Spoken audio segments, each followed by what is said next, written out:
Puja dan puji syukur kita kepada Allah Subhanahu wa taala karena kita masih diberikan kesehatan, kesempatan untuk melaksanakan ibadah puasa pada bulan Ramadan kali ini.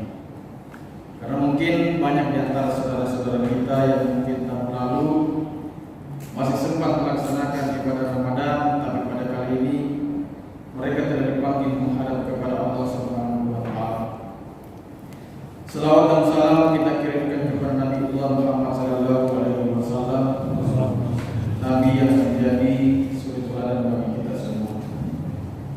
Kaum muslimin yang dirahmati oleh Allah Subhanahu wa taala, pada kesempatan hari ini saya akan membawakan buku dengan judul tentang riba. Ya. Di mana 4 tahun saya telah mempelajari bahwa termasuk kondisi negara kita berada di ambang kehancuran karena para pemimpin-pemimpin kita tidak memahami yang namanya riba. Dengan seenaknya saja pemerintah kita utang di luar negeri. Kenapa? Karena mereka tidak memahami tentang riba. Riba itu ya ada bunga, keterlambatan denda, bahkan kita melunasi utang kita pun masih didenda sama bank atau pembiayaan.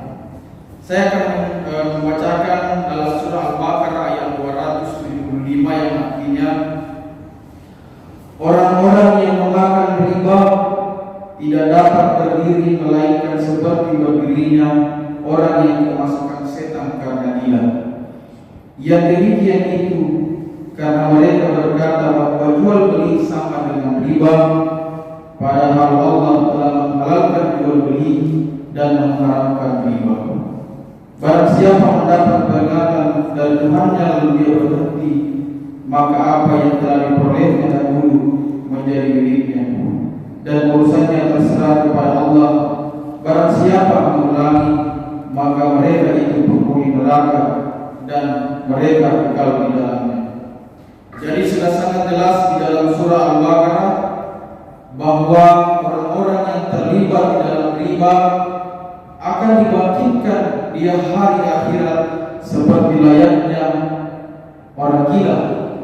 Dapat dibayangkan kita hidup saja di dunia, kalau pemikiran kita sudah seperti orang gila, maka tidak ada lagi nilai.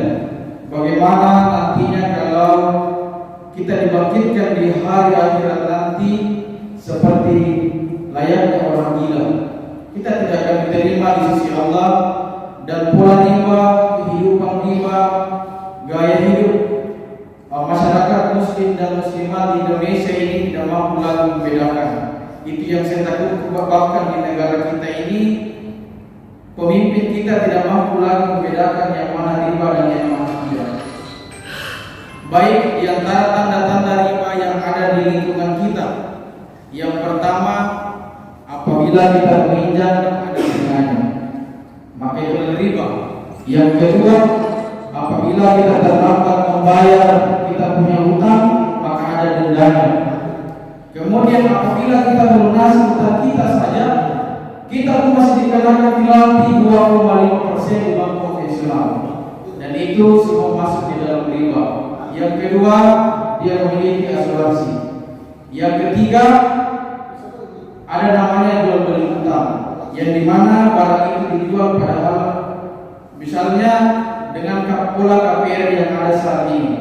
Jadi kita membayar DP ke developer, selanjutnya kita bayar di bank cicilan, maka itu masuk di dalam riba karena masuk dalam jual beli utang. Sekarang beberapa pembiayaan syariah, maksudnya developer syariah telah muncul di Makassar dan sekitarnya, yaitu dengan pola langsung membayar ke developer. Jadi hanya dua pihak.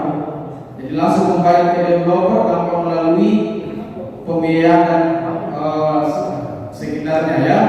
Jadi sehingga Allah Subhanahu wa taala tidak melarang kita membeli secara cicil, tapi perhatikan dengan baik, jangan sampai kita terlibat dalam riba, maka kita akan dibangkitkan di hari akhirat dalam layaknya seperti orang gila.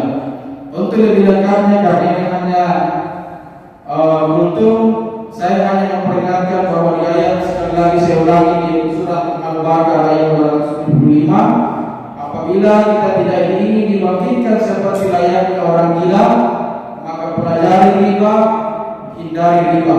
Hiduplah sesuai dengan kemampuan kita. Kalau memang kita kemampuannya hanya mengontrak, ya mengontrak saja. Kalau kita hanya mampu membeli kendaraan bekas, ya kendaraan bekas saja. Karena memang hidup di dunia ini hanya untuk sementara, ya. Karena yang membuat pola hidup kita adalah karena gaya hidup yang tinggi. Tekanan hidup akan berbanding lurus dengan gaya. Kira-kira seperti itu. Jadi mari pelajari dengan baik seperti apa itu yang riba, karena kita ini sudah berada di dalam itu sangat sulit untuk menghindar. Jadi hiduplah sesuai dengan kemampuan agar kita terhindar dalam keadaan pola riba tersebut, dan kita di hari akhirat tidak dibangkitkan